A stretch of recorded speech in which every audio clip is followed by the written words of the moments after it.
She said it in the showroom, loud enough for the salesman to hear, like my paycheck was a punchline on display. Stay with me. This turns into real numbers fast. We were standing next to a black SUV that smelled like fresh leather and bad decisions. The monthly payment was printed on a little card on the windshield, and I could feel it in my stomach, the way you feel a storm coming. Bree kept her hand on the door handle like she'd already claimed it. She looked back at me and smiled like I was supposed to be proud. "Imagine me pulling up in this," she said. I glanced at the price tag again, then at her.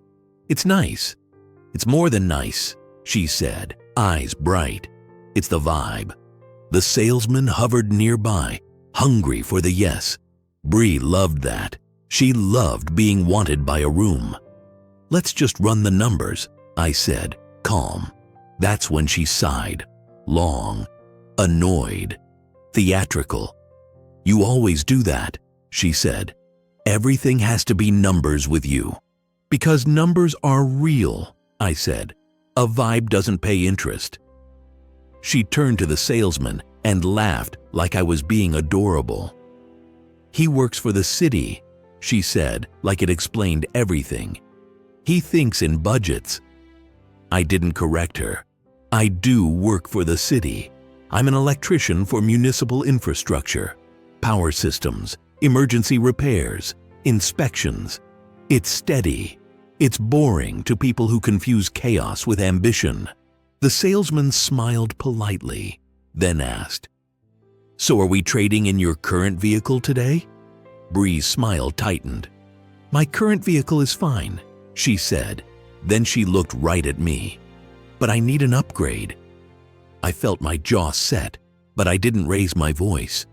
"We're not married," I said. "We're not buying an SUV to prove something." Her eyes flashed. "To prove what?"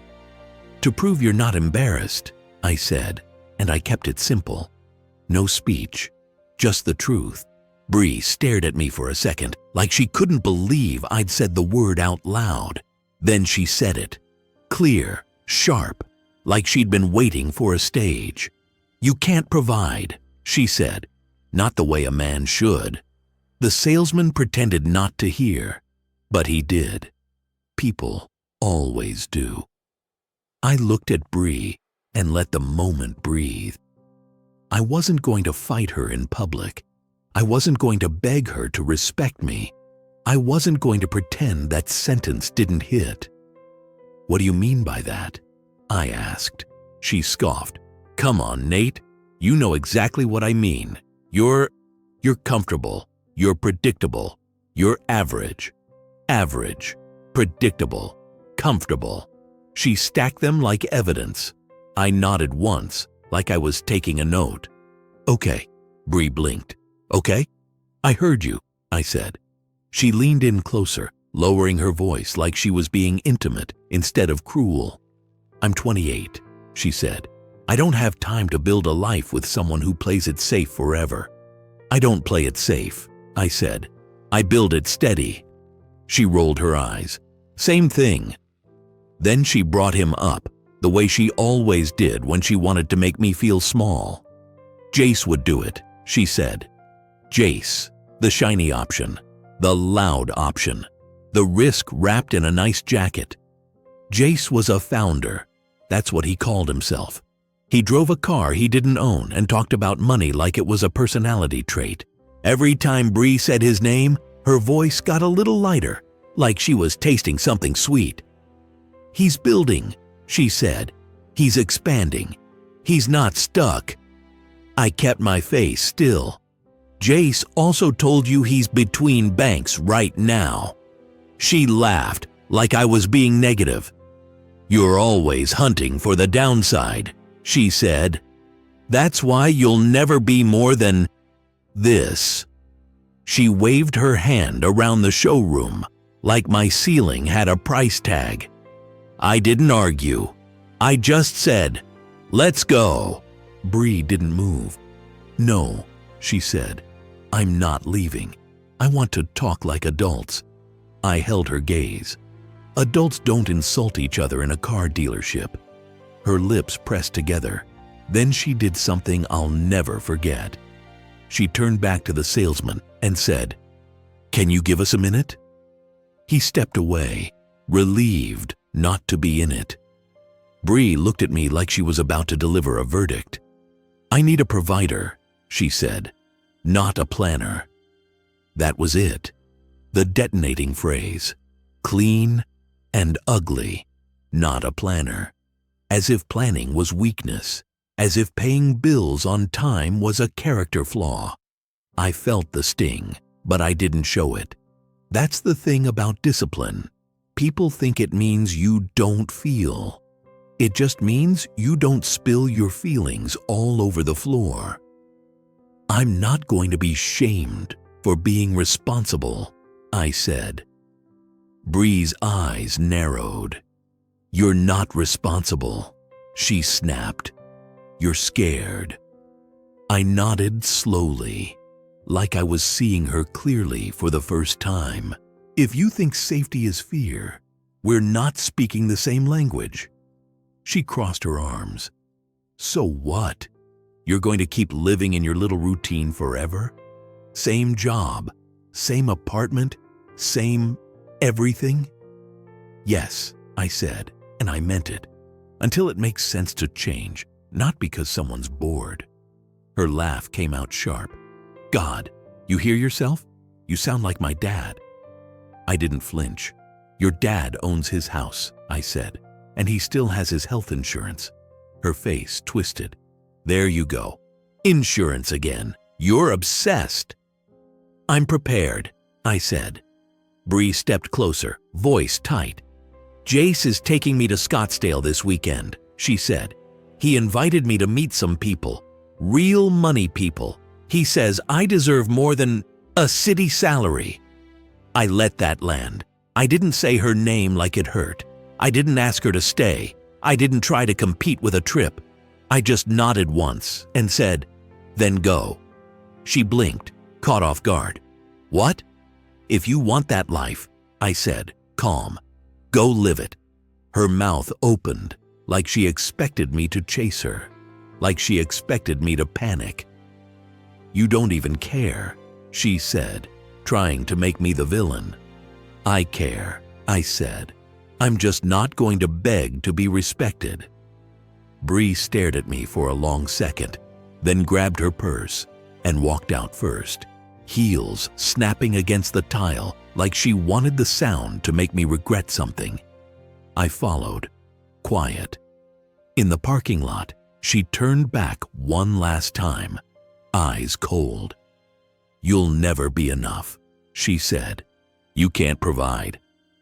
I didn't raise my voice. I didn't insult her back. I just said, "Take care, Bree." And I got in my car, paid off, maintained, unexciting, still mine. That night, I sat at my kitchen table with my laptop open, the same way I always do when my mind needs order. I didn't do it to prove her wrong.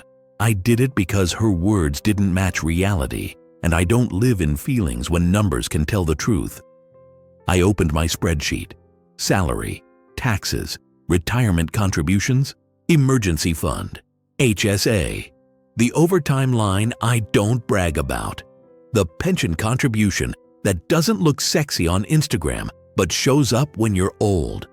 Then I opened another tab and wrote something people like Bree never write down. Total compensation. My paycheck plus my benefits. The health insurance I barely notice because it just works. The paid time off I can use without begging. The disability coverage that sits there quietly like a seatbelt you don't think about until you need it. Then I wrote what Bree thought she wanted. The lifestyle, the lease, the trips, the dinners, the networking that always seems to happen in a place with bottle service. And I did the simplest calculation. What does it cost to look like you're winning? When I finished, the answer wasn't dramatic. It was just heavy. My life wasn't flashy, but it was stable. It could carry weight. I sat back in my chair and stared at the screen for a long moment. I felt sad, not because she left, but because she couldn't see value unless it came with noise. Then I closed the laptop, washed my plate, and went to bed on time. Because my life didn't need to perform for anyone. For a while, I heard nothing.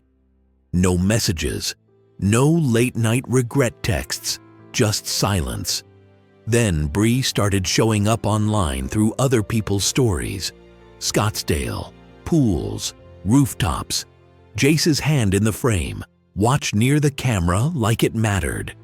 Captions about being taken care of. I didn't comment. I didn't watch twice. I didn't hate scroll. I just went to work. One Saturday, a storm hit. Hard, sudden, mean. Wind tearing through trees, rain coming sideways, transformers popping like fireworks. That's when my phone rang. Emergency call. I pulled on my gear and drove out while most of the city stayed inside. That's what my job is. You don't notice it until the lights go out. We worked for hours, downed lines, backup systems, critical buildings first, hospitals, water pumps, traffic signals, real priorities. And while I was tightening bolts in the rain, I thought about Bree's words. Provider. People like her think providing is a mood. It's not. It's showing up when the world is ugly. By the time I got home, it was past midnight. I smelled like wet asphalt and metal. I showered, ate something simple, and fell asleep with my phone on the nightstand. At 3:12 a.m., it rang again. Unknown number. I almost didn't answer, but something in my chest told me to. Hello? A shaky breath. A voice I recognized immediately, even though it sounded smaller than I remembered. Nate, Bree whispered. I sat up, awake in an instant. What happened? She tried to speak, but her words broke. I don't know what to do. Where are you? I asked.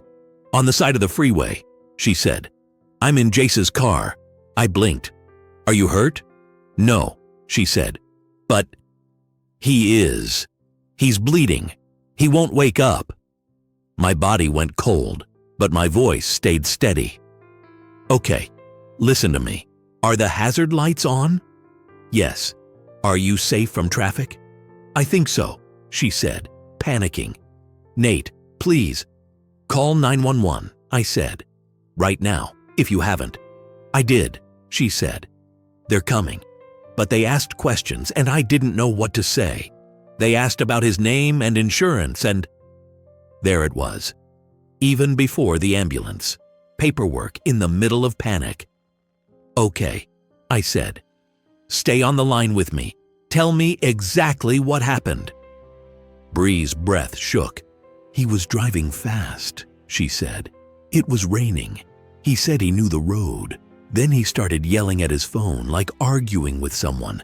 Then the car swerved. What was he yelling about? I asked. She hesitated. Money, she whispered. His account. Something froze. He was saying he needed to move funds before morning. I didn't react. I just kept my voice calm. Okay, help is coming. Do not move him if you don't have to. Keep your seatbelt on. Keep the doors locked if you feel unsafe. Tell me when you see the lights. I heard sirens in the distance. Bree started crying. Quiet, like she didn't want the sound to be real. They're here, she said. Good, I said. Let them take over. I stayed on the phone while paramedics took control. I listened to Bree answer questions she couldn't answer. She didn't know his full legal name. She didn't know his DOB. She didn't know his emergency contact. She didn't even know where his wallet was. She knew his vibe, his promises, his captions, not his paperwork. Then Bree whispered, "They're taking him to St. Mary's." "Okay," I said. "Are you going with them?" "Yes," she said, voice thin. "Nate, can you come?" I paused, not because I was debating revenge, because I was choosing the right response. "I'll come," I said. "I'm not leaving you alone in an emergency." Her exhale sounded like collapse. "Thank you." I got dressed, grabbed my keys, and drove through wet streets toward the hospital. No speeding, no drama, just steady. When I walked into the ER, Bree was at the front desk, hair damp, mascara smeared, arms wrapped around herself like she was trying to hold in panic. She saw me, and her face did something complicated. Relief, shame, regret, all at once. "I didn't know who else to call," she said. "I know," I replied. A nurse looked up. "Are you family?" Bree opened her mouth. Nothing came out. I stepped forward. "I'm here with her," I said.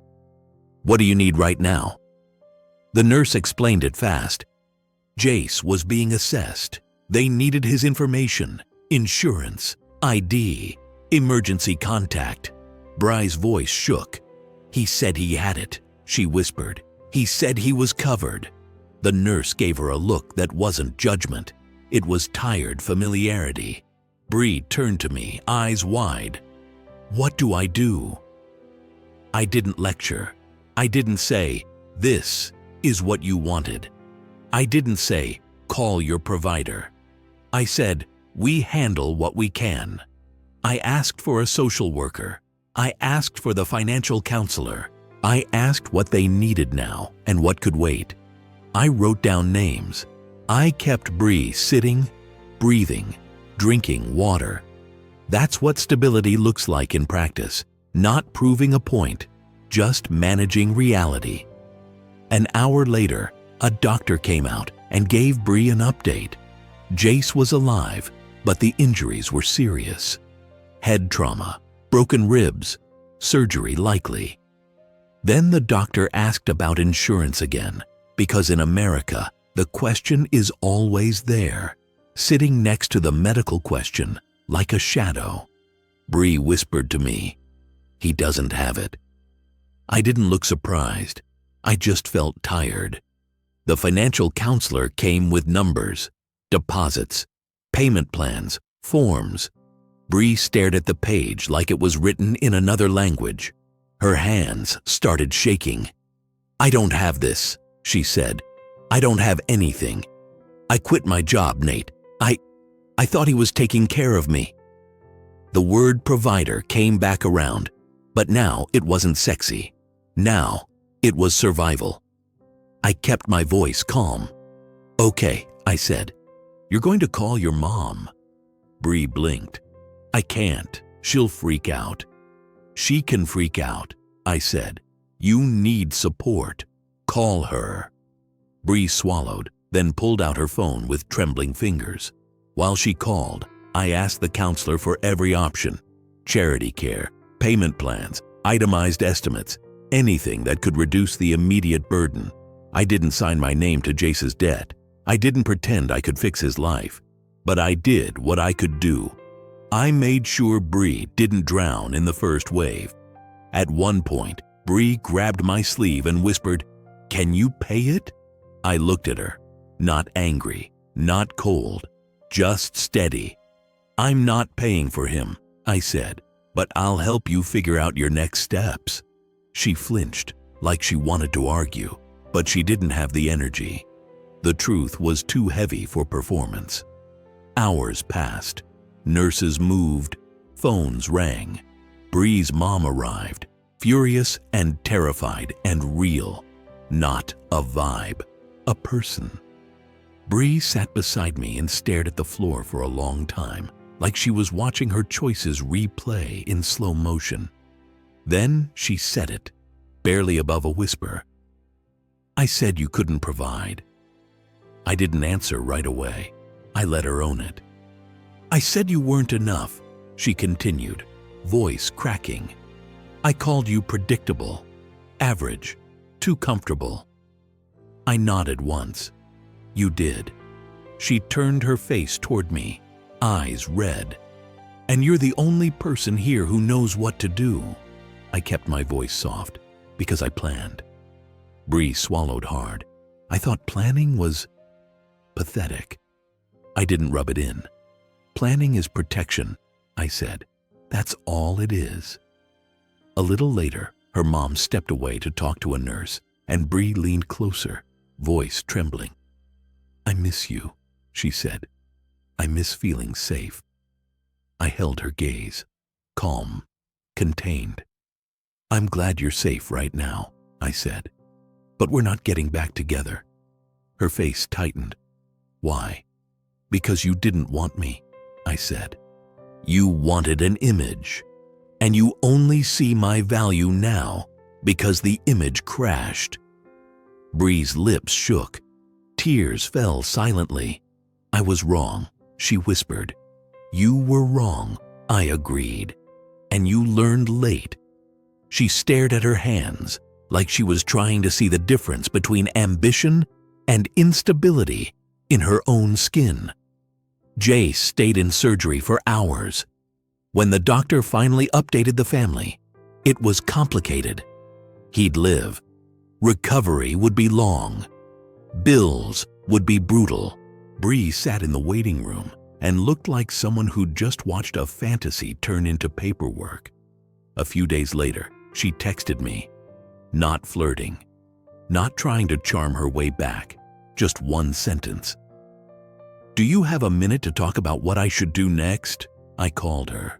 We talked about real things, job applications, insurance enrollment, budgeting, moving back with family temporarily if she had to, the slow rebuilding that nobody posts. She didn't like it, but she listened because real life had taken over. A month later, she met me outside a coffee shop and handed me an envelope. Inside was a cashier's check, money to repay the small deposit I'd covered for the first consult with a lawyer she needed for the mess around Jace's finances. What's this? I asked. Payback, she said, and respect. I nodded. Thank you. She looked at me for a long moment, then said, You were never a joke. I didn't smile like I'd won. I didn't say anything sharp. I just said, Take care of yourself, Bree. She nodded, eyes glossy. I'm trying. When she walked away, it wasn't dramatic. No slammed doors, no speeches, just a woman carrying a late lesson and taking slow steps. I went home, opened my laptop, and checked my numbers again. Not to feel superior, to stay honest. My life still looked the same on paper, steady, predictable, protected. And for the first time in a long time, that felt like freedom. If this story hit something real in you, subscribe for more like it. I share stories of quiet strength and hard lessons here.